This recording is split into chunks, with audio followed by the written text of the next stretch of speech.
As protestas dos sindicatos de Policía Nacional e dos bombeiros non mudan a decisión do Concello de Pontevedra. Os pivotes da Rúa Peregrina manteránse, alo menos durante todo o verán. Pois toda a información que temos da Policía Local é que está funcionando moi ben. Polo menos algún dos sindicatos da Policía sempre estivo frontal e radicalmente en contra do modelo urbano. Sempre. Curiosamente, Pontevedra é unha cidade que ten bastantes poucos volardes en comparación ás outras, e nas outras non hai ese problema. Non hai ese problema de que se queixen. Segundo Mosquera, os pivotes están a cumprir unha dobre función, garantir a seguridade dos peóns e impedir o tráfico de paso nunha zona, dixo, estritamente peonil.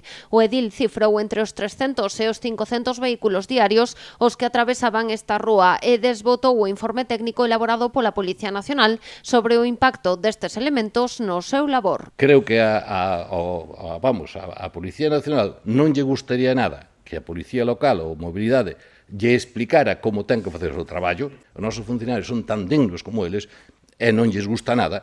Comprenderás que lle veñan a informar a alguén que como se organiza a mobilidade, máxime cando son unhas autoridades prácticamente mundiais en mobilidade urbana. Tamén quixo zanxar o concelleiro nacionalista outra polémica que o goberno local ten sobre a mesa estes días. César Mosquera asegurou que non se vai modificar o Plan Especial de Protección do Casco Histórico, o PEPRICA, a pesares de que onte PP e PSOE aprobaran en pleno unha moción para facelo.